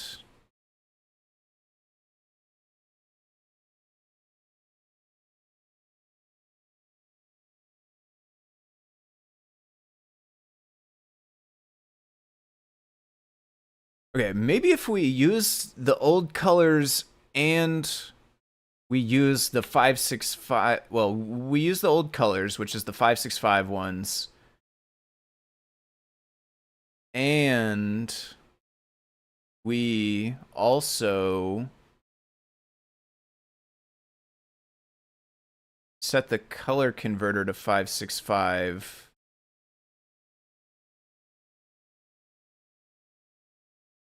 I'm still not sure they're gonna come out right, though, if I'm honest. Try.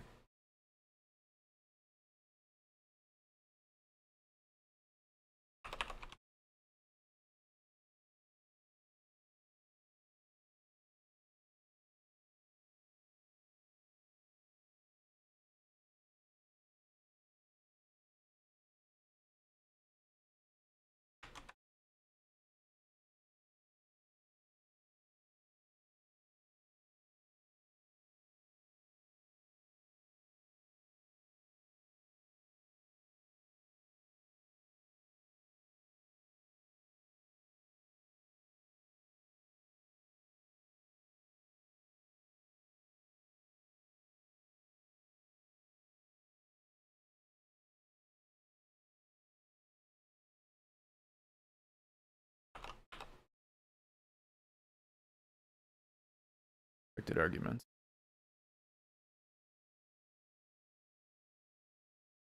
Input color space?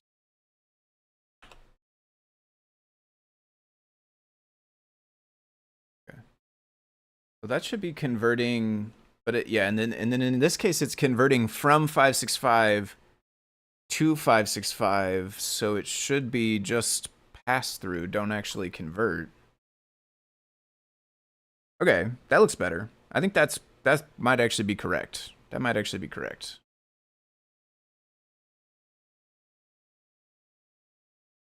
Yeah. I think that's actually correct. All right.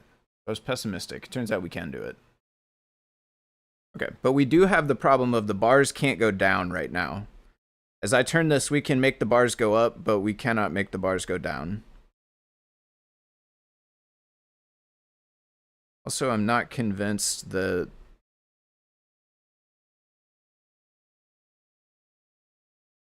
color changing is working how it used to.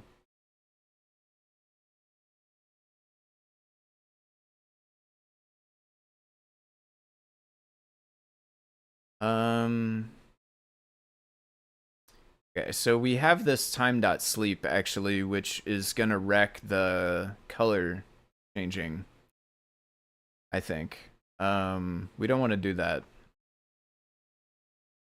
So let's make a last display update time of 0. And let's not do this.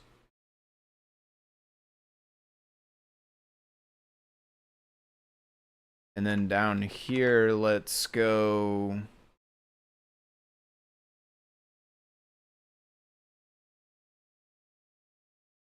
Only do this if last update time. If last update time plus refresh interval 0.2 seconds.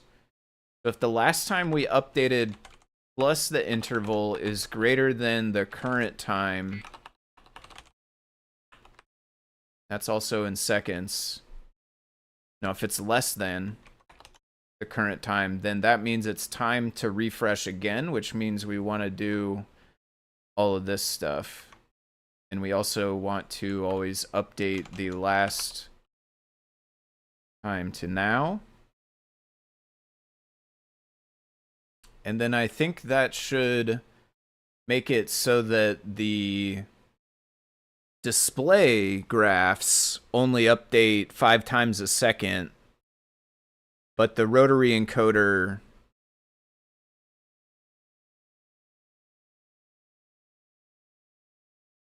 has more free reign. The truth is, though, it's like honestly not, kind of honestly not really.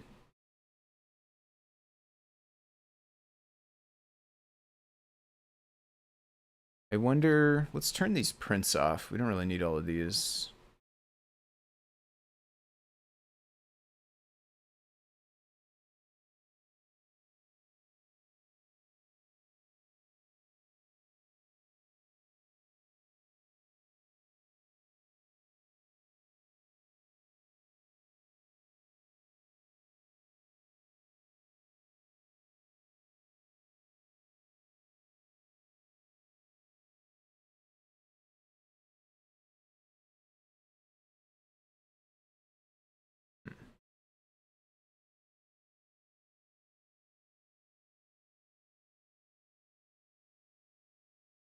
It's fine. I don't know. I felt like it was slower than before, but I'm coming around more to not sure if it is or not actually, but I'm not sure. Maybe the display is taking up time that is making it so that the knob doesn't feel quite as reactive. It's possible that's happening, but it's also possible I just don't have a great memory for how fast it was changing before. We could always change the +8s to be higher, and then the jump would be bigger, which would make the knob change colors more per tick, basically, which is kind of what I want, I think. But I am going to leave it for now because it doesn't really matter that much. It is basically doing most of what we want it to do correctly. We do need to erase the bars. I think what I'm going to do is work on erasing the bars so that they can actually go down. And then I'll probably call it a day after that. But the only other things to do really are the labels at the bottom of here, and then the labels that show the current count for each one. And I'm not 100% sure we're going to be able to fit them on the screen using the default font. We're going to have to see how that works out. Because some of those numbers, I think, are relatively large. I guess we could give the percentage or something. I don't know. We'll have to look at the Arduino code. Because I mean, it can't fit, like, a 4 or 5 digit number on this. Like, I don't think there's enough width, really. And some of these raw values are that big, so maybe it took it down to just a percentage, or maybe it somehow truncated it differently, or maybe it just had a really, really small font. I'm not sure. But we're going to focus on the bar chart instead of the labels. And I think all we need to do is either clear the entire display, well, the bars from the entire display, or clear each bar one at a time as we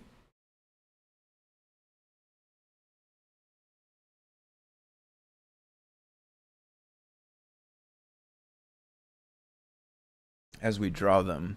Like, we could fill in the bar with black right above here and it should, but I'm not sure this would be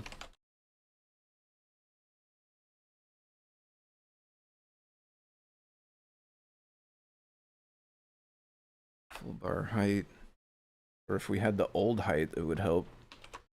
Okay, I know we're almost to the end here, but I want to get this working, but I also need to run to the restroom, so I'm going to do that, be right back, and we'll finish this up and then wrap up after that.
Okay.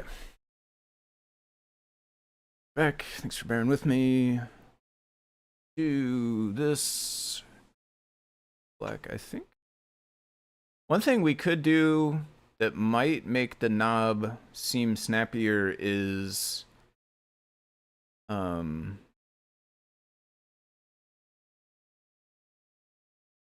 minus.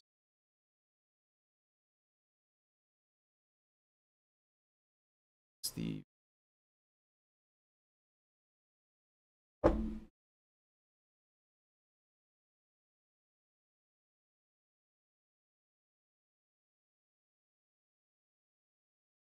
yeah, we can't really be figuring out why. It almost has to just be the full size of what the bar can be, which actually would have to start at bar top.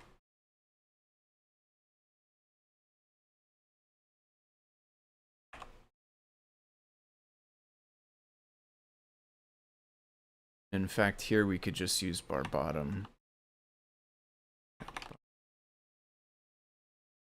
I've used uplot. I've done a little bit of the examples and stuff. I don't think I have used it in a... I don't think I have used it in a full project. But I have tested some stuff in it, yeah. I don't remember bar examples, though, so I think what I did was, like, line charts.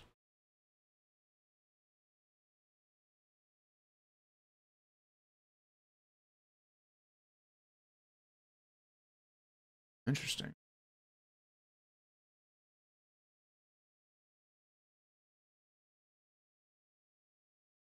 Yeah, this, I think, looks familiar.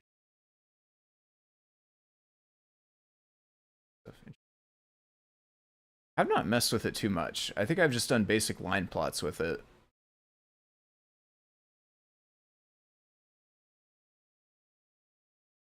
This isn't a community bundle?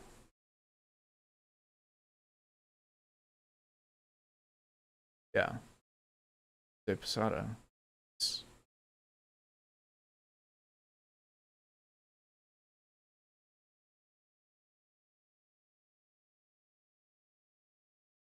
In 3D even, look at that, wow. This might be the way to go. I was talking earlier about using vertical progress bars, but this might actually be even nicer. I think I will probably try to hook this up. Thanks for the link on this. Yeah, I'm not gonna hook it up like right this second. I do want to try to just make this work with the code I have, but I think what I'll do is eventually refactor it to use this, and then this will be the one that I submit. As long as I can get it to work, this will be the one I submit as an actual example, is using this thing. Yeah, and I'll just put a link to the uplot. That's fine. We can, because I think it's in the community bundle, so I think it can install with Circuit. Okay. Yeah, that's pretty sweet actually. Okay, I think, should this work? I think this will work. Okay. So there is like a little bit of flashing going on. I wonder, another thing we could maybe do, which might actually help the knob feel more responsive as well.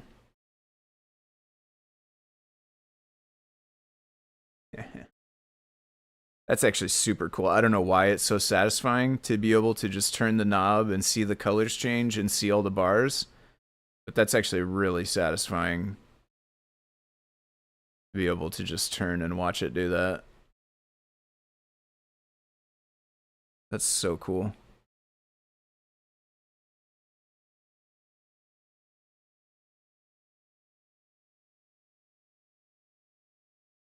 Yeah.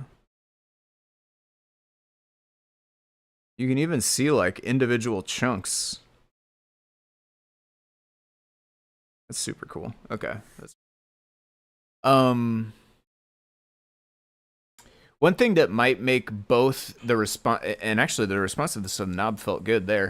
One thing that might make the responsiveness of the knob better and also alleviate the occasional flashing, like this one flashed a second ago, occasionally does. I think we could alleviate that by going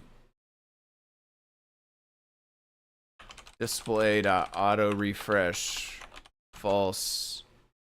Refresh it once here,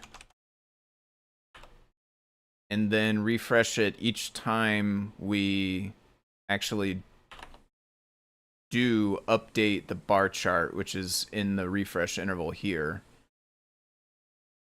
After we have done all of the fill regions, because that means we will never be trying to refresh like in between bars, right? We'll never like update one bar, refresh the display, update the next bar, refresh the display. Instead, we'll update every bar in the bitmap all at once and then refresh the display only once at the end. And I think that that might make the flashing go away.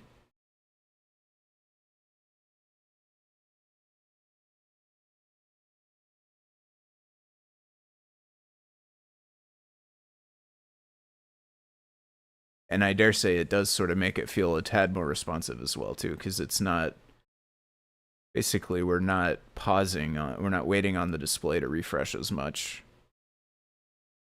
Okay, I swear I'm gonna stop just staring at the bars soon, but it is actually really like the way they go up and down and match the colors and stuff. Sweet. Okay. We made it. I did not see it flash at all. Let me do just a little bit more, but I did not see it flash at all this time. So I think we have successfully solved that problem.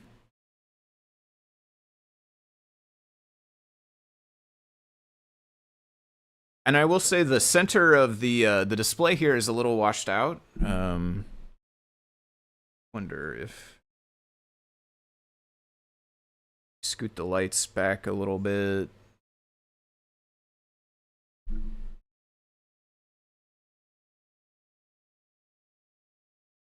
don't know if it will be able to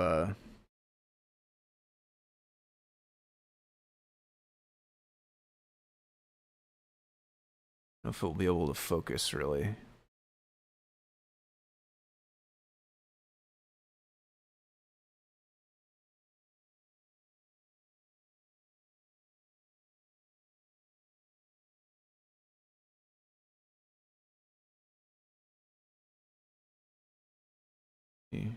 Try this for just a second here. Oh, okay. It finally did focus in, but it does not. It still does not really.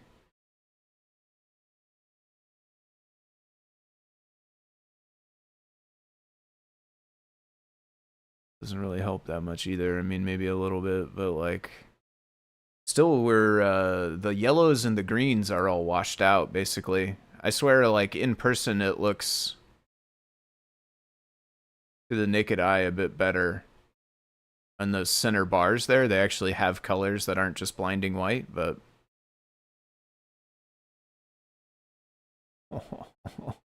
wow. Okay, we'll leave that on then.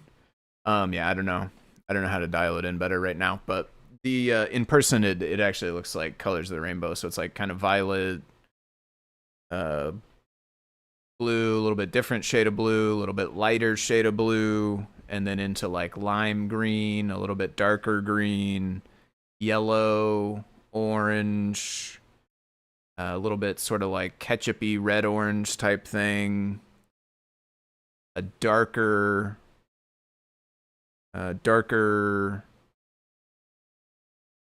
sort of maroonish right here, even though this looks kind of yellow orange here. It's actually like almost like a brick, sort of not quite brick red, but maroon, a little bit lighter than brick red. There's a darker red and there's a super dark red right there. It's actually almost too hard to see with the naked eye, this last one here.